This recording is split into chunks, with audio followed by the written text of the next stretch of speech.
সন্ধে 6:30। আমরা দুজনে সেজে গুজে বেরিয়ে পড়েছি। আমরা যাব পুরী।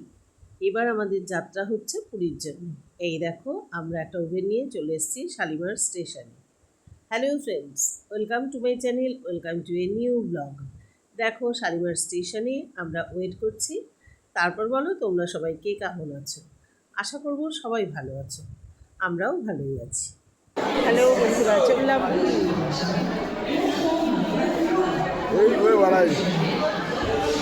কী করবে, আর কোনো কাজ নেই এখন, শুধু ঘোরাঘুরি আর বাড়িতে থাকা, এছাড়া তো আর নেই। অফিস তো নেই যে অফিসে যেতে হবে তোমাকে। হ্যাঁ, হ্যাঁ, বিশাল ঘোরা, তাহলে পুরো যা আয় করে সব ঘুরে শেষ করতে হবে, এই আর কি। সব আসল কথাই বলে দিচ্ছ। সঙ্গে থেকো আমার সঙ্গে, তোমরা ঘুরে বেড়াও। চলো, দাঁড়িয়ে আছি শালিমার স্টেশনে। শালিমার স্টেশন থেকে ট্রেন গরিবগঞ্জ। এখন আসুক রথ, তারপরে রথে চাপবো। রথ এখন আসেনি, 8:35 টাইম, কিন্তু এখনও প্ল্যাটফর্ম দেয়। কোন প্ল্যাটফর্মে দেবে তার জন্য আমরা এখানে ওয়েট করছি। অবশেষে ট্রেন এসে গেছে, ট্রেনে চেপে বসে গেছি। ট্রেন 1 ঘন্টা লেট। ভাবাই যায় না যে এত লেট কেন। শালিমার স্টেশন থেকে আমি শুনেছি সব ট্রেনই নাকি প্রায় এরকম লেট করে করেই ছাড়ে। যাই হোক, বগিটা বেশ ভালোই। আমাদের ছিল G5, বেশ ভালো লাগছে। গুড মর্নিং ফ্রেন্ডস, নেমে পড়েছি পুরী স্টেশন। এখন হোটেলের দিকে এগোবো। ভিড়ভাট্টা সব জায়গাতেই আছে, সবাই তো ইচ্ছে করে ঘুরতে যাবে, ঘুরবে। আমরাও চলে এসেছি জগন্নাথ দেবের দর্শনে, পুরী দর্শন। তোমরাও সঙ্গে থাকো।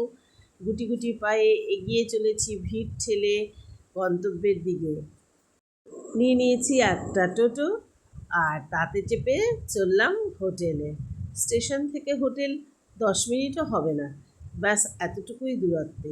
সকালবেলা চারদিক থেকে ফাঁকা ফাঁকা আর ঠান্ডা ঠান্ডা হাওয়া পেতে পেতে চলেছি। পুরীতে কিন্তু একদম ঠান্ডা নেই।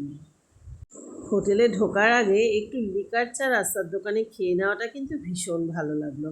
সকালবেলায় চা ছাড়া তো চলবে না। ওর আমার দুজনেরই একটু লিকার চা চাই, মিষ্টি ছাড়া তেতো জল, যেটা আমরা প্রত্যেক দিন সকালে খাই। খেয়ে নিলাম চা দুজনে মিলে। চলে এসেছি হোটেলে।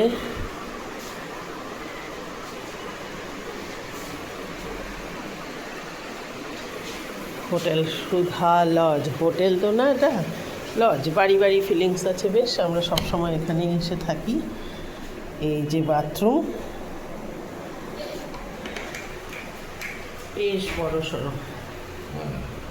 পুরীর ম্যাক্সিমাম জায়গায় একটা ওরা কিচেন সেট আপ রাখে, যদিও আমাদের দরকার নেই। তাও কি গো, ভালো তো?